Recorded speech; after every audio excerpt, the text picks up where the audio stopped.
పాత్రికేయ మిత్రులు సోదరిమణులు మరియు నాతో పాటు వేదిక మీద ఉన్న ఇంద్రజ గారు, యాటా సత్యనారాయణ గారు, నాగ మహేష్ గారు, అట్లాగే తిరుమల గారు, మీకు అందరికీ నా యొక్క శుభాభివందనములు. ఈ సినిమా తీయడం అనేది నేను ఇప్పుడు జీవిస్తున్న సమయంలో కానీ నా జన్మకు కానీ ఇదొక పరమార్థం. ఎందుకంటే చాలామంది ప్రొడ్యూసర్లు ఉంటారు, గ్లామర్ కోసం, ఫైనాన్షియల్ బెనిఫిట్స్ కోసం సమాజంలో ఉన్న కొన్ని మూసుకున్న కళ్ళను తెరిపించడానికి లేక తెరమెరుగైన చరిత్రను తీయడానికి ఇలాంటి సినిమాలు ఎంటర్టైన్మెంట్ వివిధ ఆలోచనలతో తీస్తారు. నేను మాత్రము నాకు తెలుసు ఈ సినిమా తీస్తే నాకు కొన్ని నెలలు కాదు కొన్ని సంవత్సరాలు కూడా చాలా కష్టాలు ఎదురవుతాయి అని కూడా తెలిసి కూడా నేను తీశాను. ఎందుకంటే మనము మన జీవన కాలంలో సమాజం కోసం ఏం చేశామనేది మనం ఒకసారి ఖచ్చితంగా ఏదో ఒక రోజు మనం ప్రశ్నించుకుంటాం. కుటుంబం కోసం, మనం పుట్టిన ప్రాంతం కోసం, మనం జీవిస్తున్న రాష్ట్రంలో కానీ దేశం కోసం కానీ నేను ఏం చేశానని ఏదో ఒక రోజు మనకు వయసు అయినా కానీ వయసు అవుతున్న సమయంలో మనం మనని ఇంట్రాస్పెక్ట్ చేసుకుంటాం, ప్రశ్నించుకుంటాం.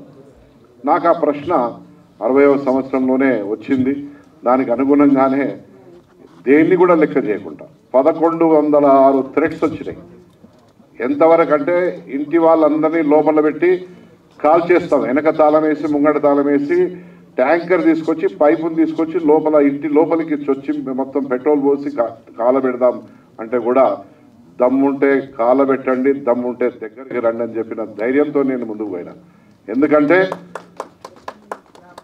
ఈ తరానికి కాదు రాబోయే తరాలకు కూడా గతంలో జరిగిన రజాకార్ యొక్క అకృత్యాలను మళ్ళీ పునరావృతం కాకుండా ఈ దేశంలో కానీ ఈ రాష్ట్రంలో కానీ మళ్ళీ పునరావృతం కావద్దంటే అటువంటి రజాకార్లను ఇప్పటి నుంచే ఎట్లాగైతే దోమలను మనం ఇట్లా నలిచేస్తామో లేక తేలుని కాలు బూటుతోని ఎట్లయితే నలిచేస్తామో ఆ రజాకార్ వాళ్ళని కూడా ప్రతి ఒక్కరు కూడా నలిచేసే పరిస్థితిలో ఆలోచనతో ఉండాలనే ఒక ఆలోచనతోనే ఈ సమాజాన్ని మళ్ళా అటువంటి పీడించే పరిస్థితి మళ్ళీ ఇక్కడ పుట్టొద్దు, పునరావృతం కావద్దు, వదిలిపెడితే అయ్యే పరిస్థితి ఈ రోజు కూడా ఉంటుంది.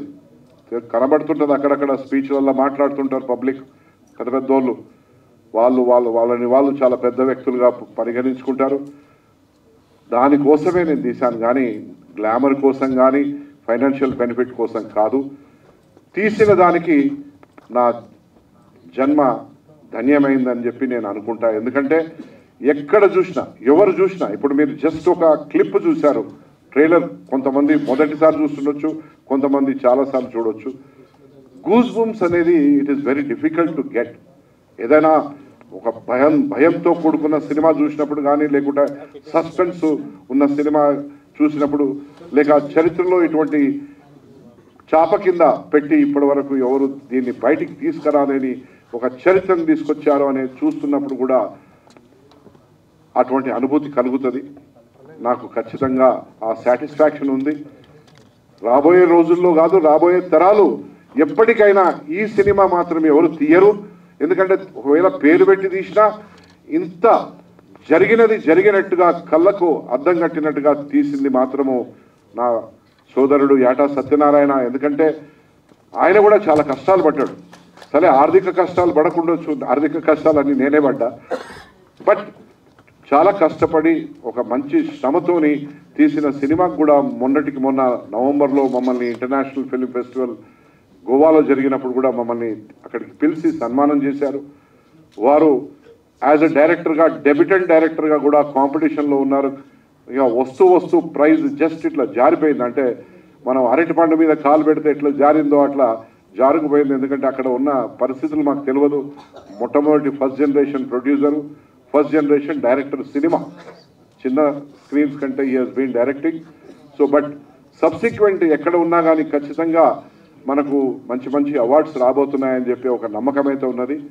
ఇప్పుడు ఈ ఆహా ఓటీటీ ప్లాట్ఫామ్ తెలుగు వాళ్ళది కాబట్టి తెలుగు వాళ్ళతోనే మనం ప్రయాణం చేయాలనే ఒక ఆలోచనతోని ఇంటర్నేషనల్ ఓటీటీ ప్లాట్ఫామ్స్ కాకుండా తెలుగు వర్షన్ని నా తెలుగు సోదర సోదరిమణులు ఆస్వాదించాలి, వాళ్ళు ఆనందపడాలి, వాళ్ళు జరిగిన కనుమరుగైన చరిత్రను వాళ్ళ కళ్ళ ముందు చూడాలి.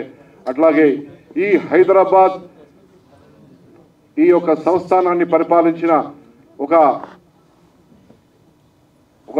దుర్మార్గుడు మీర్ ఉస్మాన్ అలీ పాషా అనే ఒక దుర్మార్గుడు, వాళ్ళ రాజు కాదు, వాడు దుర్మార్గుడు అనే మనం పిలుచుకోవాలి. ఎందుకంటే వాళ్ళ తాత ముత్తాతలు మంచి చేసి ఉండొచ్చు, కానీ ఆయన జీవించిన సమయంలో 2 లక్షల మంది హిందువులు ఎవరైతే ఇస్లాంలోకి మారలేదో పురుషులను చంపాడు, 65,000 మహిళలను మానభంగం చేశారు.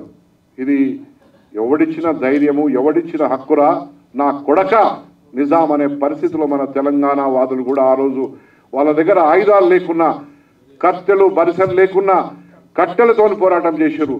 ఆ పోరాటంలో ఒక ముఖ్యమైన స్ఫూర్తినిచ్చిన మహిళ నా పక్కన ఇక్కడ కూర్చున్నది ఇంద్రజ గారు, ఐలమ్మ గారు. వారి ఐలమ్మ గారి పాత్రను పోషించారు. ఇవాళ ఐలమ్మ గారు రజకులకు సంబంధించిన నాయకురాలు అని అంటే ఇవాళ యావత్ ప్రపంచంలో ఒక గౌరవప్రదమైన ఆ వ్యక్తి, మహోన్నతమైన వ్యక్తి ఐలమ్మ గారు. ఆ పాత్ర వారు పోషించి పూర్తిగా దాంట్లో జీవించి ఎగ్జాక్ట్గా లంజా అంటారా, లంజా కొడక అన్న భాషను కూడా సినిమాలో ధైర్యంగా వాడి సమాజంలో ఆనాడు ఐలమ్మ గారు పెద్ద పెద్ద దొరలతోని ఏ విధంగా పోరాటం చేసిందో అనేది కూడా దీంట్లో మనం చూపించడం జరిగింది. సారీ ఈ భాష వాడుతున్నది, కానీ ఇది సినిమా కాబట్టి మనము ఇది సెన్సార్కి కూడా వెళ్ళింది కాబట్టి మాట్లాడుకునే హక్కు మనకున్నది. సో మీ ద్వారా మీరు చాలా మంచి మాకు దోహదపడ్డారు ప్రజల ముందుకు తీసుకోవడానికి.